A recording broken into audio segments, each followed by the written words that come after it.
Aloha Jivas. Welcome to day 5 of Bhagavad Gita as it is, 1972 edition by Swami Srila Prabhupad. I'm starting with text 30. Arjuna is in the middle of the battlefield, overlooking all of his family members who are there to fight with him and against him, and he's feeling overwhelmed to the point where his body is reacting, and he's describing this to Krishna, who is driving his chariot for him. Nacha sangnami avastutum brahmativa cha me manaha nimittani cha pasyami viparitani keshava. I am now unable to stand here any longer. I am forgetting myself and my mind is reeling. I foresee only evil, O killer of the Keshi demon. Purport.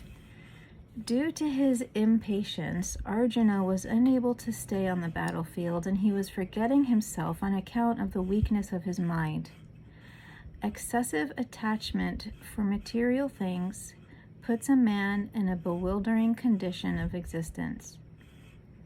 Bayam dvitiya biniveshataha. Such fearfulness and loss of mental equilibrium take place in persons who are too affected by material conditions. Arjuna envisioned only unhappiness in the battlefield. He would not be happy even by gaining victory over the foe. The word nimitta is significant. When a man sees only frustration in his expectations, he thinks, "Why am I here?" Everyone is interested in himself and his own welfare. No one is interested in the Supreme Self. Arjuna is supposed to show disregard for self-interest by submission to the will of Krishna, who is everyone's real self-interest. The conditioned soul forgets this and therefore suffers material pains. Arjuna thought that his victory in the battle would only be a cause of lamentation for him. Text 31. Nacha shriyo nushpasyami hatva svajana mahave na kankshe vijayam Krishna nacha rajyam sukhanija. I do not see how any good can come from killing my own kinsmen in this battle, nor can I, my dear Krishna, desire any subsequent victory, kingdom, or happiness. Purport. Without knowing that one's self-interest is in Vishnu or Krishna, conditioned souls are attracted by bodily relationships, hoping to be happy in such situations. Under delusion, they forget that Krishna is also the cause of material happiness. Arjuna appears to have even forgotten the moral codes for a kshatriya. It is said that two kinds of men, namely the kshatriya is the word used for a warrior or a soldier, namely the kshatriya who dies directly in front of the battlefield under Krishna's personal orders, and the person in the renounced order of life who is absolutely devoted to spiritual culture are eligible to enter into the sun globe, which is so powerful and dazzling. Arjuna is reluctant even to kill his enemies, let alone his relatives. He thought that by killing his kinsmen there would be no happiness in his life, and therefore he was not willing to fight, just as a person who does not feel hunger is not inclined to cook. He has now decided to go into the forest and live a secluded life in frustration.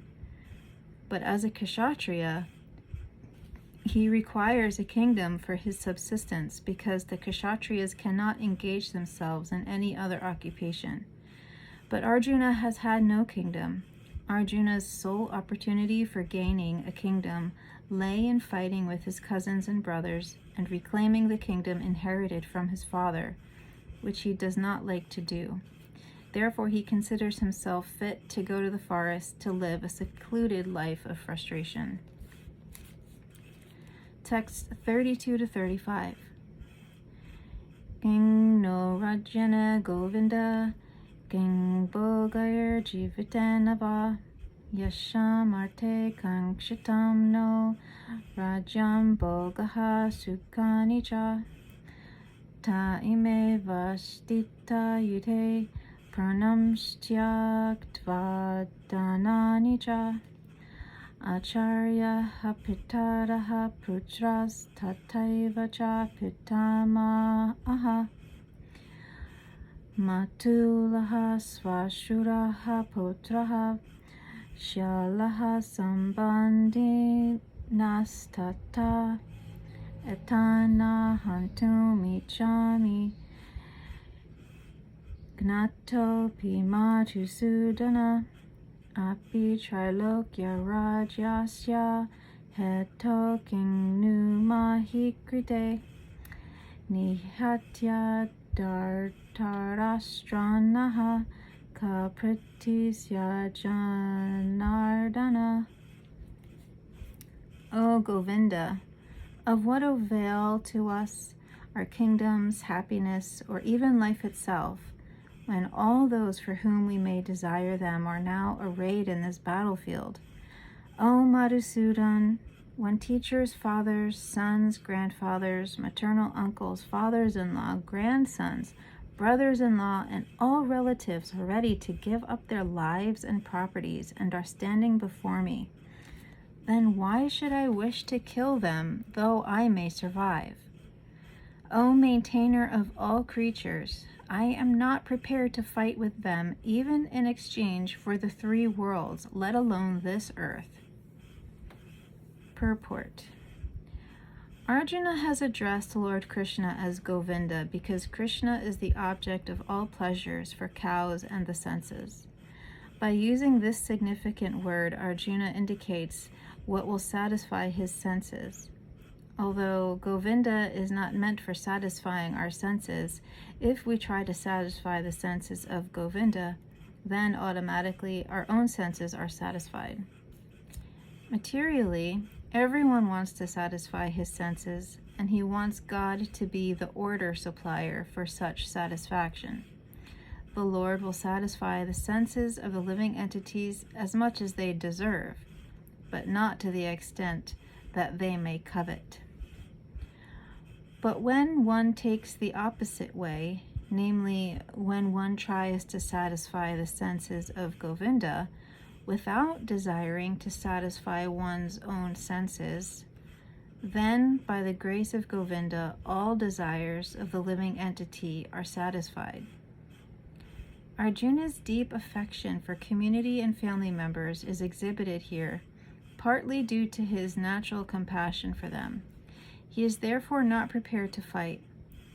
Everyone wants to show his opulence to friends and relatives, but Arjuna fears that all his relatives and friends will be killed in the battlefield, and he will be unable to share his opulence after victory.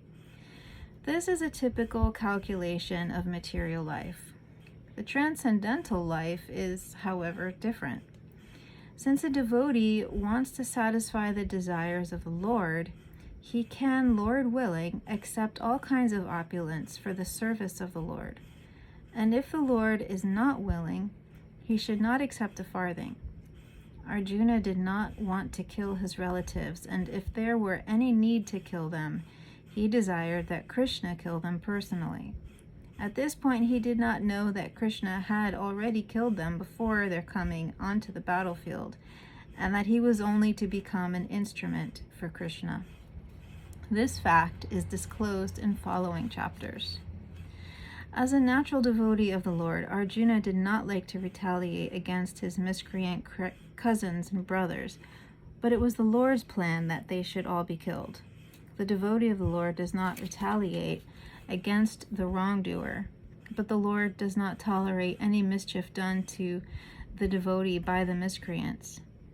The Lord can excuse a person on his own account, but he excuses no one who has done harm to his devotees.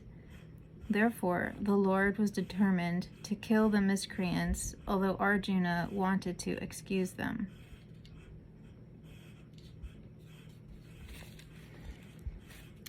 So this is where I'm going to stop today.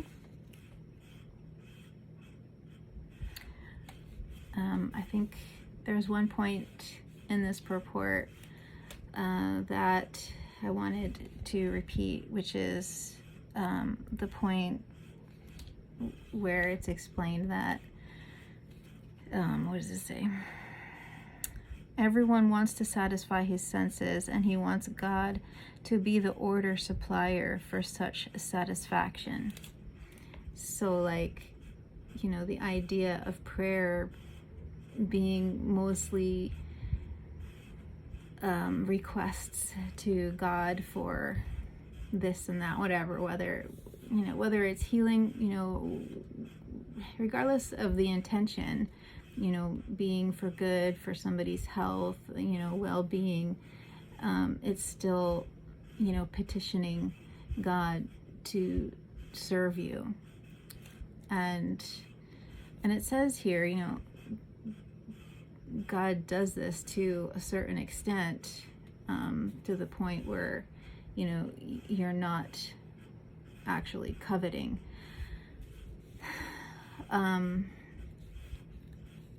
And so, there's nothing necessarily wrong with that, but it's important to remember that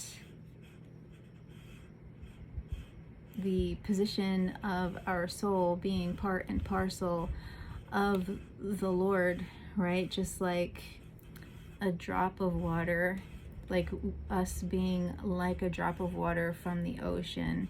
We are minuscule parts of the greater divine love that is God, and as such we are in a subservient position. And so it's always a good thing to reflect on, what is it that I'm doing to offer to God. And so within the Hare Krishna tradition, one of the main things that we do is offering our food, for example, before we eat. In fact, we don't technically eat food. When we prepare food, we offer it to Krishna, and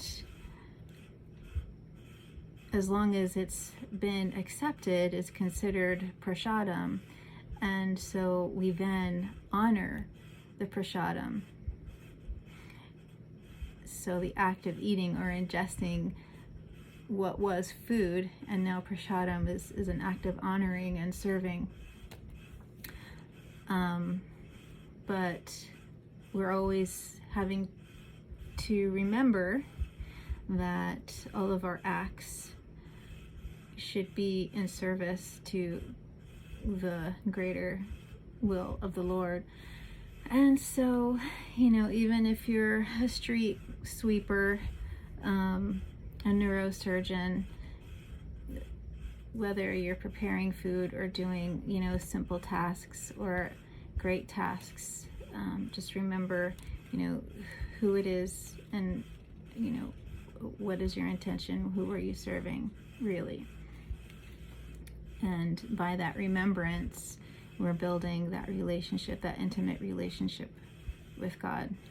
And, we're going to be going much more into depth on this topic as we read further into the Gita. So I'll stop there. And thank you once again so much for following along with me reading the Gita. And please make any comments or questions that you have. I'd love to hear from you. Hari Bol, Hare Krishna, Jai Shri Radhe.